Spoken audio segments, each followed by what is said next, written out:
Bonjour, c'est Aurélien, fondateur de System.io. J'ai des personnes qui m'ont demandé comment vendre un e-book avec System.io. Donc je vous fais cette courte vidéo pour vous montrer comment vous allez pouvoir vendre un e-book très facilement avec System.io. Alors pour commencer, on a besoin de créer un tag. Pourquoi? Parce que dans System.io, en fait, c'est comme ça qu'on va segmenter ses contacts, que ce soit les prospects, les gens qui s'inscrivent sur votre blog, à partir de votre chaîne YouTube, ou si vous faites de la publicité Facebook, quelle que soit votre source de lead, vous allez vouloir les marquer. Donc là, ce qu'on va dire, c'est que on va créer un tag client ebook, tout simplement, parce que c'est comme ça qu'on va segmenter. On va aussi créer un tag par produit qu'on a. En tout cas, c'est ce que je vous recommande de faire. Moi, c'est ce que je fais avec mes business, puisque évidemment, j'utilise System.io pour vendre mes produits sur Internet. Donc ensuite, une fois que j'ai créé ce tag, vous le voyez ici, client ebook, donc là, il n'y a pas encore de contact inscrit.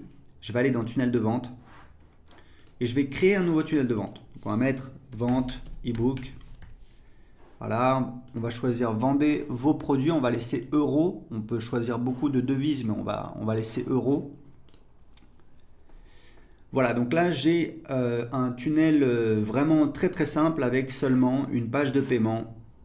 Vous voyez, la page de paiement, elle est ici. Je peux choisir le template. Donc moi j'aime bien ce template là.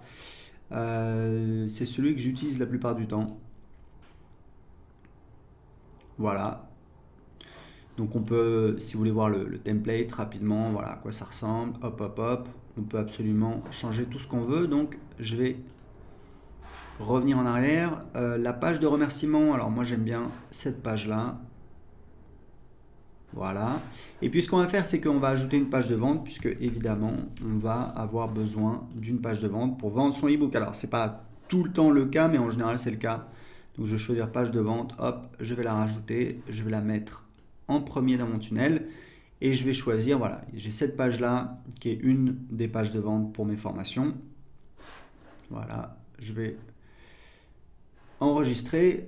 Et c'est bon, j'ai mon tunnel de vente avec une première page. Alors évidemment, ça, il faudra l'adapter. C'est une page de vente pour une de mes formations sur comment créer une offre par abonnement.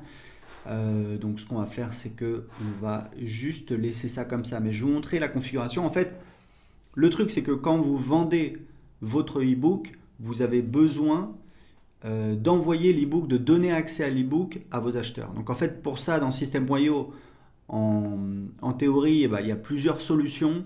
En pratique, je vais vous présenter la plus simple. Donc en fait, la plus simple, ça va être quoi? Ça va être sur les paramètres de la page de paiement. Dans System.io, on a ce qu'on appelle des ressources.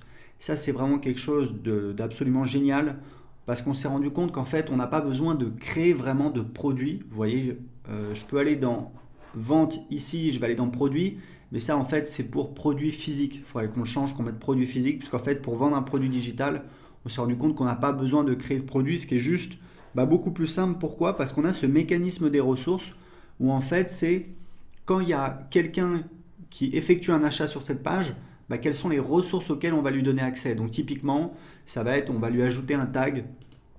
Donc vous voyez, hop, je vais mettre ajouter un tag. Donc le tag, on va mettre client ebook. Puis je vais ajouter une autre ressource. Alors il y a plusieurs possibilités. Ce que je pourrais faire, c'est créer un site membre et mettre le fichier de l'ebook dessus, mais bon, c'est un petit peu compliqué, puisque dans les ressources, on peut également donner accès à une formation, à un site membre. Donc ce qu'on va faire tout simplement, c'est qu'on va...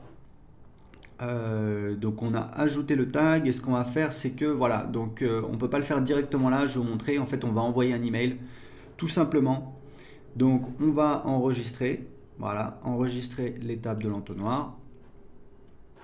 Oui, le tag, donc je choisis bien évidemment, hop, le tag client ebook, ajouter un tag. Oui, c'est celle-là en fait, j'ai pas rempli. Voilà. Voilà. Donc là c'est bon, là ça va le faire. Voilà, donc ce que je vais faire, c'est donc dans les règles d'automatisation. Alors je peux aller dans les règles d'automatisation ici, créer une nouvelle règle, mais on a rajouté cet onglet pour avoir directement les règles d'automatisation liées à cette page-là. Donc par défaut, vous voyez qu'il y a une nouvelle vente se produit lorsqu'un client achète une offre donc sur cette page-là, donc sur cette page de paiement. Donc on va juste ajouter une action. Donc là, on peut faire plein de choses. On pourrait également inscrire la personne à une campagne email, donc ajouter un tag évidemment. Et là, on a des choses assez sympas, c'est qu'on va pouvoir envoyer un email à l'acheteur, à la personne qui vient de s'inscrire, envoyer un email à une adresse spécifique, c'est-à-dire à une autre personne, par exemple, si vous avez, je sais pas moi, un commercial dans votre équipe, hop, vous pouvez créer un email.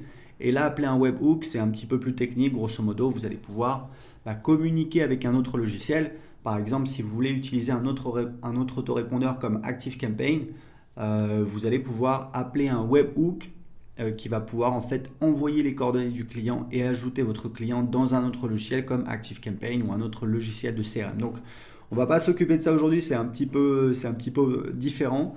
On va tout simplement envoyer un email. Donc là, on va créer l'email. Donc, votre ebook. Bonjour, merci pour votre achat. Voici votre ebook. Voilà, en pièce jointe. Alors, vous pouvez mettre un lien également, évidemment. Voilà, vous mettre cordialement XXX. Voilà. Et puis là, vous allez ajouter une pièce jointe. Vous pouvez changer le nom de l'expéditeur. Alors, on va mettre très simple, Aurélien@system.io. Voilà, donc ajouter une pièce jointe, bon je vais pas le faire, c'est pas... ouais, donc en fait, non, on va plutôt... Alors on peut pas utiliser d'adresse Gmail, c'est pour des questions de délivrabilité. Vous pouvez prendre un nom de domaine sur OVH à partir de 5-6 euros par an, donc ça coûte absolument rien et vous avez une boîte mail. Donc prenez un nom de domaine, c'est beaucoup mieux puisque de toute façon c'est mal vu au niveau des serveurs de mail d'utiliser Gmail. C'est pour ça qu'on ne vous laisse pas utiliser votre adresse Gmail pour envoyer des emails. Donc là on va mettre voilà Aurélien par exemple. J'ai mis une adresse avec mon propre nom de domaine et donc je vais pouvoir cliquer ici sur enregistrer. Alors oui, il me dit vous pouvez pas utiliser cette adresse email parce qu'en fait c'est voilà, c'est system.io, donc on va mettre system voilà tutu.io, oui, puisque c'est notre nom de domaine, donc voilà, on ne laisse pas les gens utiliser une adresse. Alors elle n'est pas valide maintenant, oui, parce qu'on fait une vérification également sur le nom de domaine, donc on va faire free.fr, je pense que ça passe. Ok, oui, ça passe. Voilà, donc c'est juste des vérifications qui sont faites qui vous permettent pas en fait d'utiliser une adresse Gmail ou d'utiliser une adresse @system.io, puisque évidemment il y a uniquement les membres de notre équipe qui peuvent utiliser system.io. Également d'autres validations. Enfin bon, bref, je vais pas rentrer dans les détails, mais si vous prenez un nom de domaine chez OVH, ce qui coûte voilà quelques euros par an, vous prenez une boîte mail, hop, vous pouvez configurer tout de suite. Donc voilà, donc là on va sauvegarder la règle. Et voilà, c'est parti. Vous voyez que c'est vraiment très très simple. En quelques minutes, là, on a une page de paiement. Ici, on peut définir le pourcentage pour les commissions d'affiliation. Si vous voulez travailler avec des affiliés, nous, on a un programme d'affiliation, on donne 40% de commission sur toutes les ventes de nos formations et de system.io. Ici, on va définir le tarif et on peut également créer des bons de réduction. Voilà, bah écoutez, c'était tout. Vous voyez comment en quelques minutes, on peut absolument créer une page de paiement, vendre son e-book. C'est vraiment très très facile. Il y a la gestion de la TVA qui est automatique. Vous voyez que je suis au Portugal, donc par défaut ça me met, alors j'ai pas mis le tarif, il faut que je rajoute un tarif, mais ça va calculer automatiquement le taux de TVA. Ça va changer le taux de TVA si je mets France. Pourquoi? Parce que pour les produits digitaux, depuis 2015, c'est la réglementation européenne, c'est le taux de TVA du pays de l'acheteur. Donc si votre acheteur et en France, ça va être un taux de TVA donc de 20%. Si c'est au Portugal, je crois qu'au Portugal, je ne sais plus si c'est 21 ou 23%. Et si votre acheteur est hors Union Européenne, on ne va pas lui faire payer la TVA. Donc voilà, vous voyez, c'est très simple. System.io fait vraiment tout le travail pour vous. Tout ce que vous avez à faire, c'est de configurer très rapidement votre tunnel de vente. Voilà, bah écoutez, c'est tout. Si vous avez des questions, posez-les en dessous de cette vidéo. Si vous avez aimé cette vidéo, inscrivez-vous à la chaîne YouTube System.io pour être prévenu quand on publie de nouvelles vidéos. Et vous pouvez essayer gratuitement System.io si ce n'est pas encore fait en cliquant sur le lien en dessous de cette vidéo. Excellente journée, à très bientôt dans une prochaine vidéo. Ciao!